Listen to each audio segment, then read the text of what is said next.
अक्टूबर को भारत मुक्ति मोर्चा और बहुजन क्रांति मोर्चा के द्वारा नागपुर में आरएसएस के हेडक्वार्टर पर 1 लाख लोगों का मोर्चा लेकर जाने का ऐलान हमने पहले ही किया था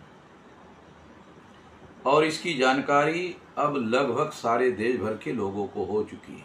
इसमें किसी प्रकार का अब डाउट नहीं रहना चाहिए कि ये मोर्चा हम लोगों ने निश्चित किया और हर हालत में होगा, हर परिस्थिति में होगा।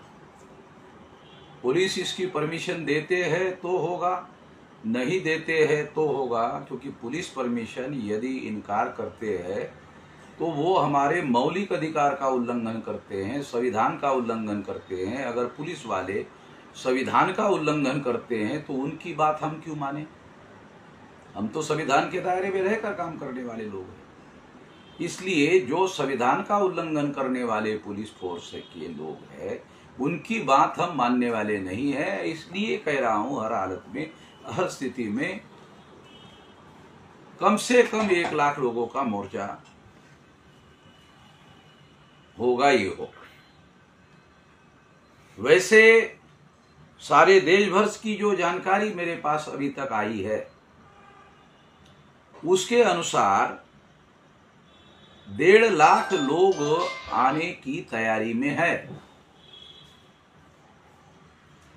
और इसकी तैयारी 31 राज्यों में, 567 जिलों में, 4000 से ज्यादा तहसीलों में, 22,000 से ज्यादा ब्लॉक में और 1.5 लाख से ज्यादा गांवों में हो रही है।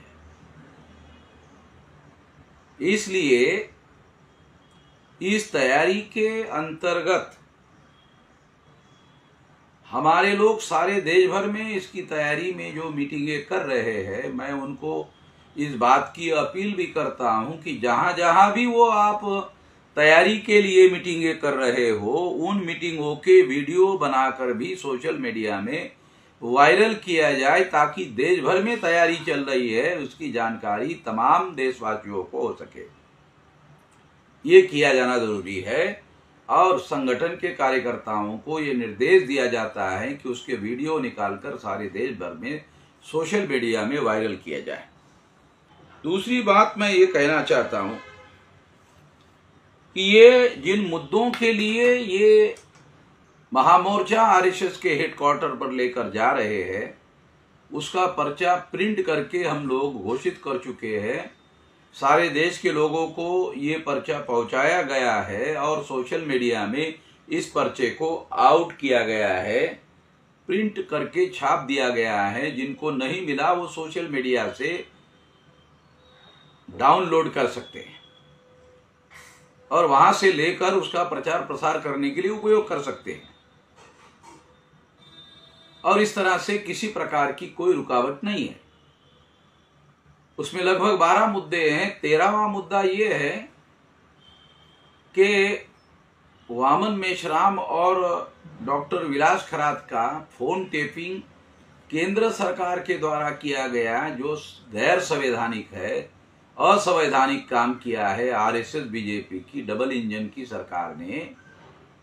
तो ये डबल इंजन की सरकार ने ये संविधान विरोधी काम किया है, उसके सारे दस्तावेजी सबूत भी हमारे पास है।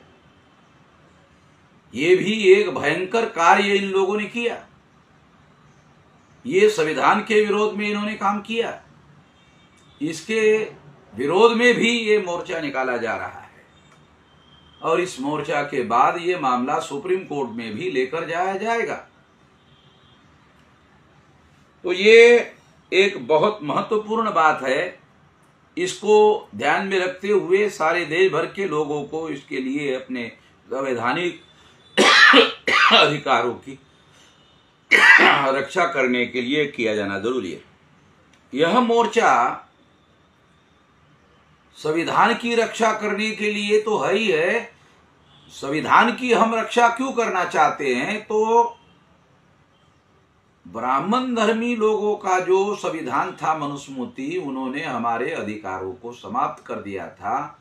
मगर 26 जनवरी 1950 के द्वारा जो संविधान लागू किया गया उस संविधान में बाबा साहब आम्बेडकर के द्वारा शेड्यूल कास्ट के लोगों को, शेड्यूल ट्राइब के लोगों को, ओबीसी के लोगों को माइनॉरिटी के लोगों को, कुणबी मराठा लोगों को और देश भर के तमाम उन लोगों को अधिकार बहाल किए हैं, तो उन लोगों के अधिकारों की सुरक्षा करने के लिए संविधान की रक्षा करना जरूरी है। इसलिए भी ये मोर्चा निकाला जा रहा है।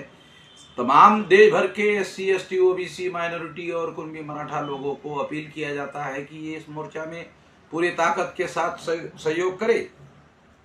वैसे जो नॉन बीजेपी पार्टियां हैं, उनको जो सोशल मीडिया में हमने ट्रेंड चलाया उसके अनुसार 88% नॉन बीजेपी पार्टियां हमारे इस मोर्चा का समर्थन कर रहे हैं। मैं उनके लिए धन्यवाद भी देता हूं। जो सारे देश भर में हमारे लोग तैयारी कर रहे हैं, आज शाम तक या रात तक तैयारी के कम से कम 500 और ज्यादा से ज्यादा 1000 वीडियो सोशल मीडिया में अपलोड किए जाने चाहिए, ऐसा मेरी अपील है। ये अपील करते हुए मैं अपनी बात यहीं पर समाप्त करता हूं।